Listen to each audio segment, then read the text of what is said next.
Canada's early history.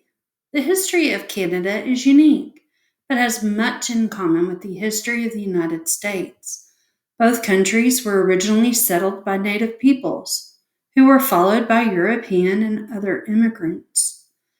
Canada has absorbed many kinds of people throughout its history. There has been tension among these groups of people, but Canada has usually resolved these conflicts peacefully through compromise or establishing common ideas that people agree to follow. Native Canadian groups. Many thousands of years ago, people migrated across the land bridge from Asia to Western North America. By the 1500s, distinct groups of American Indians lived throughout the land that is now Canada.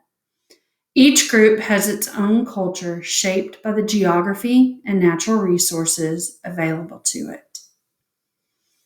The first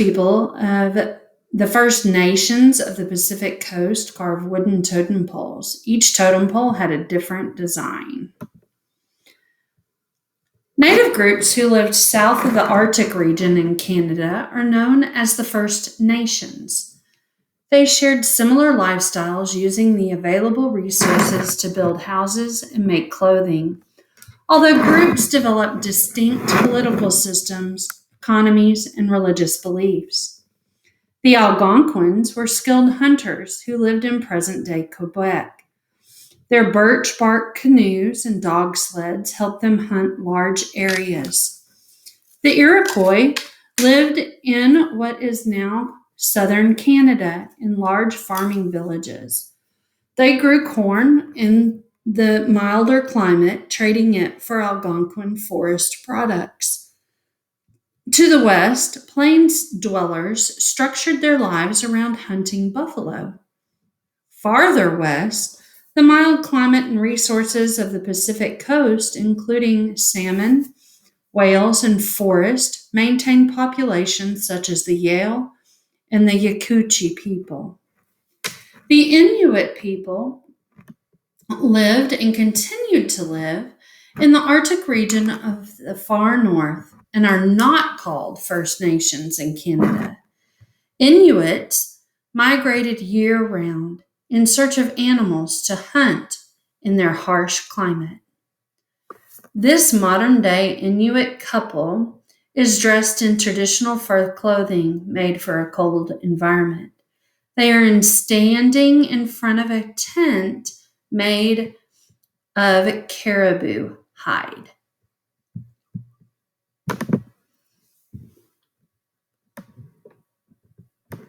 Contact with Europeans.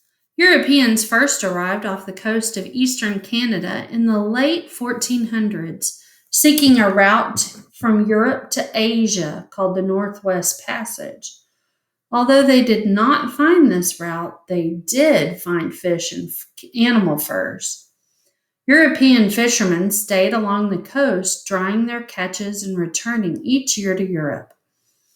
European pursuit of furs had far-reaching effects for the First Nations people and for Canadian history. As European traders made their way inland, they traded wool, cloth, and metal goods for American Indian furs. Trading posts sprang up throughout southeastern Canada. A complex relationship developed between Europeans and American Indians as each sought to control the profitable fur trade. However, like the European colonists who were settling other areas, these traders carried many diseases and many native people died even as the fur trade grew in strength. New France. For more than 200 years, France and Britain struggled to claim territory, control the fur trade, and secure American Indian allies. The French and the British were two of the founding nations of Canada. In 1534, Jacques Cartier arrived in eastern Canada and claimed it for France, giving it the new name New France. Although French traders established a profitable fur trade in New France, it took many years for them to settle in colonies. In 1608, Samuel de Champlain established a colony at present-day Quebec City. Over the next 100 years, the French settled the region near the St. Lawrence River. For 200 years, the fur trade supported New France's economy. British Canada. British fur traders also operated trading posts outside of New France. They learned that the best land for furs was north of New France, around Hudson Bay. In 1670, the British king granted this territory to the Hudson Bay Company.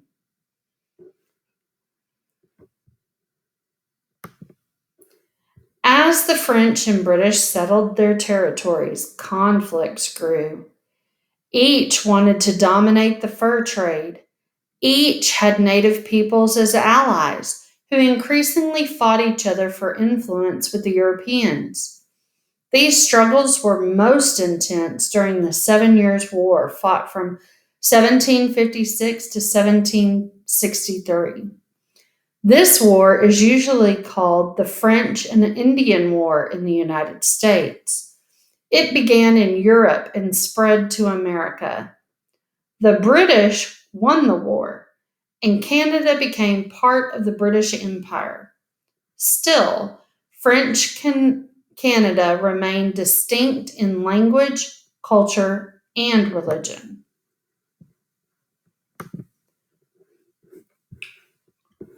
What did both French and British settlers in early Canada have in common? They were fur traders.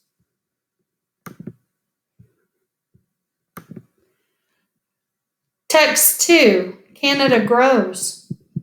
Canada was now a colony of Britain, yet it had a history of French culture, language, and government. Also, most French Canadians were Roman Catholic, while most new British settlers in Canada were Protestant. Leaders in Canada had to balance the interests of the French and British citizens.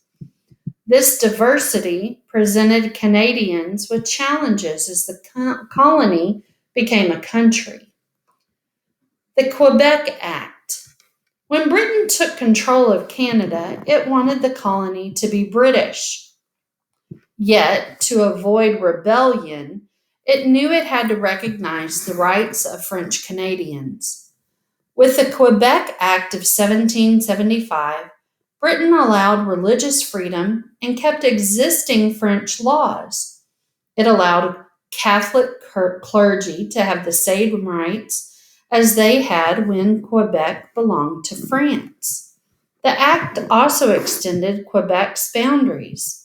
The Quebec Act was Parliament's first attempt at balancing the interest of both British and French citizens.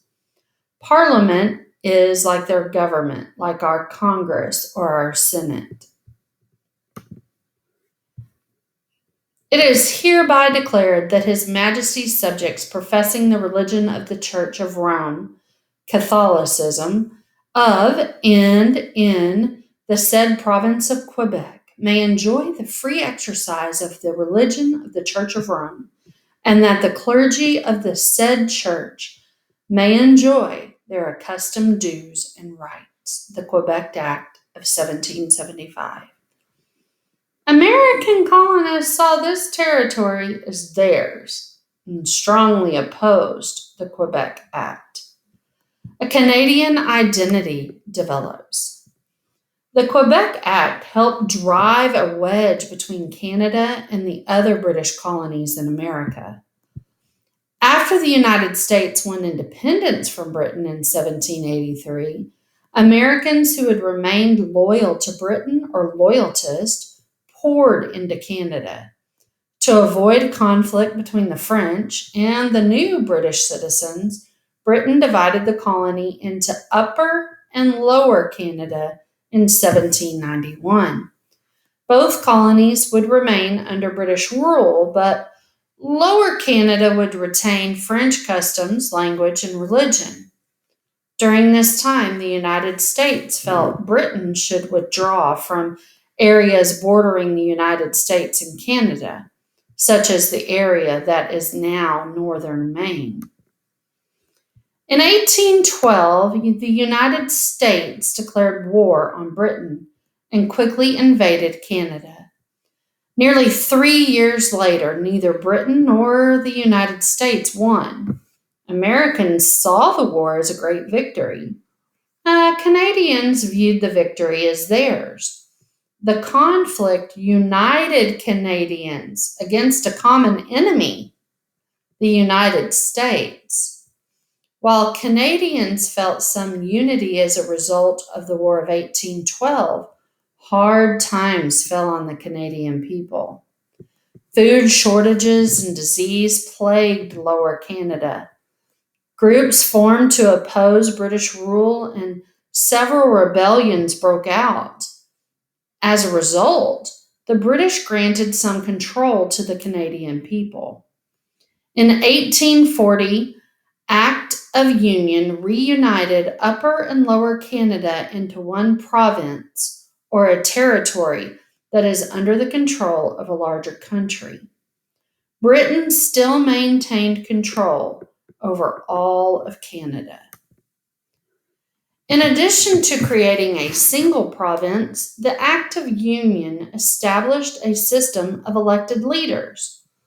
It led to a bicultural government of French and British Canadians. The Dominion of Canada. Over the next 100 years, Canada experimented with different forms of government, working out its relationship with Britain. The country expanded and prospered with the help of immigrants. In the 1800s, Britain feared American westward expansion. To strengthen its position, Britain passed the 1867 British North American Act, creating a new confederation called the Dominion of Canada. A dominion is a territory that governs itself but is still tied to its colonizing country. The Dominion of Canada included all of the provinces of British Canada except Prince Edward Island and Newfoundland. While still part of Britain, Canada was effectively united and independent. Britain would still control Canada's foreign affairs, but the country would govern itself. Just as the United States government divides power between national and state governments, the Dominion of Canada divided the power between national and provincial governments. In the late 1800s, Canada had expanded its territory. By 1905, the nation had 5 new provinces stretching to the Pacific coast. The First Nations people who lived in the West resisted this expansion. The Canadian government feared wars with Native people similar to those in the United States. It worked to solve conflict through treaties, which resulted in many Native groups being forced to move to reservations. The role of immigration.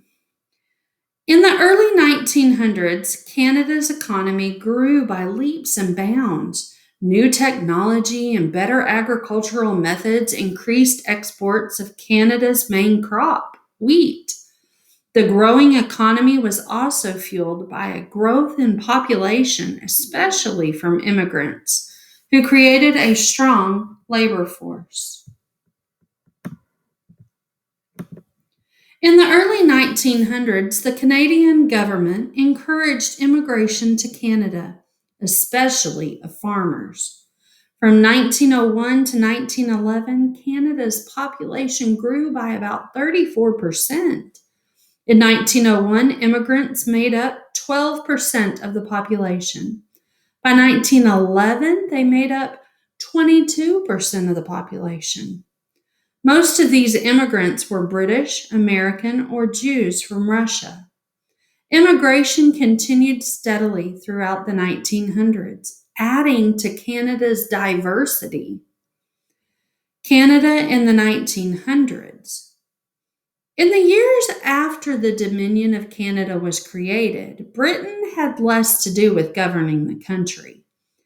Canada began establishing itself as a world leader. Canada was still part of the British Empire when World War I began. When Great Britain entered the war in 1914, this meant Canada joined the fight as well. The war demanded many human and natural resources from Canada. The country began to collect an income tax to pay for services, which made the country less dependent on Britain. In 1918, Canada created an air force separate from Britain's. By the end of the war, Canada proved that it was ready to act as an independent nation. In 1931, Britain recognized Canada's ability to act independent of the British Empire. Canada, however, remained linked to Great Britain. Canada's courts were still tied to Britain, and the country's constitution was officially an act of parliament. Canada faced its first major challenge as an independent country with the Great Depression of the 1930s. As in the United States and across the world, prices for exports fell. There were widespread crop failures and unemployment rose. New political parties formed to demand that the government do more to help people. As in the United States, joining World War II helped lift Canada out of the Depression. Canada's economy grew rapidly to support the war. Industries and agriculture expanded, new jobs were created, and businesses developed new technologies. The economy, once dependent on agriculture, became much more diversified. This began a period of growth that carried Canada into the next century. However, French Canadians have not always felt that they received fair treatment compared to English speaking Canadians. They thought that the national government was not interested in the economic well being of the French speaking province of Quebec. They also were concerned that they might lose connection with their French heritage and language. In the second half of the 1900s, they began to push for changes that would protect their language and culture. In the 1970s, French was made the only official language in Quebec for government, business, and most schools. Some people in Quebec believed that more needed to be done. They pushed for Quebec to have more autonomy within Canada. Others wanted Quebec to become an independent country. A party that supported changing Quebec's status was elected to power in the province in 1976. In 1980 and again in 1995, it held votes in the province on whether it should change its status. In both cases, a majority rejected a move towards separation. Although in 1995, the vote was very close. In recent years, support for Quebec's independence has declined. Still, a separatist was elected Quebec's leader in 2012. How did World War I contribute to Canada's development? By the end of the war, Britain recognized Canada's ability to act independently. I sure believe that's the answer. As a way to make a greater contribution, they did make an air force separate from Britain's, but that's not how it contributed to the economy or development.